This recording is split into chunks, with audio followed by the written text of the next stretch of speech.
محاسبہ کیسے؟ تزکیے کا اصل ذریعہ ذاتی محاسبہ یعنی سیلف انٹراسپیکشن ہے، یعنی اپنے بارے میں سوچنا، اپنے قول و عمل کا تجزیہ یعنی انالائسس کرنا۔ دوسرے لفظوں میں محاسبہ یہ ہے کہ آدمی اپنا جج آپ بن جائے، وہ اپنے خلاف سوچے اور اپنے بارے میں انتہائی بے لاگ انداز میں رائے قائم کرے۔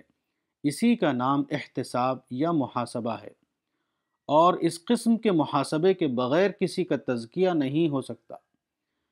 انسان کے اندر سب سے زیادہ طاقتور جذبہ انا یعنی ایگو کا جذبہ ہے۔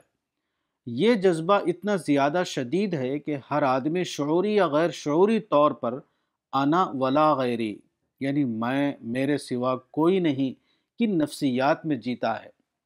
یہی وجہ ہے کہ ہر آدمی کے اندر بہت جلد خود فکری یعنی سیلف تھنکنگ کی نفسیات پیدا ہو جاتی ہے، یعنی خود پسندی کی نفسیات۔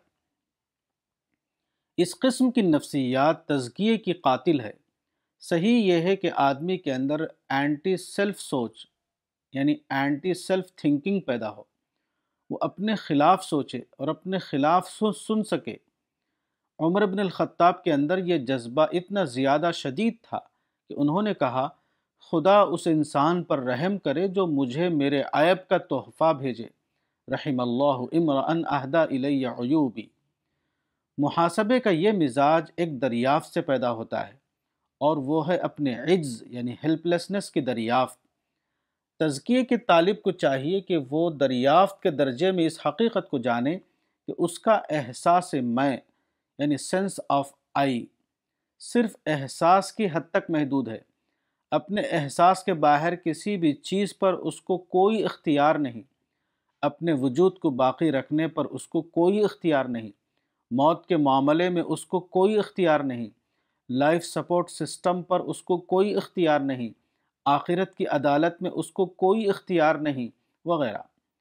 جب کوئی آدمی اپنی اس کامل بے اختیاری کو دریافت کرتا ہے تو اس کے اندر لازمی طور پر عجز کا جذبہ پیدا ہوتا ہے، اور یہی عجز کا احساس آدمی کو اپنا محاسبہ آپ کرنے پر مجبور کر دیتا ہے۔ اسی دریافت میں تزکیے کا اصل راز چھپا ہوا ہے۔ کتاب تزکیہ نفس، مولانا وحید الدین خان، صفحہ نمبر 48۔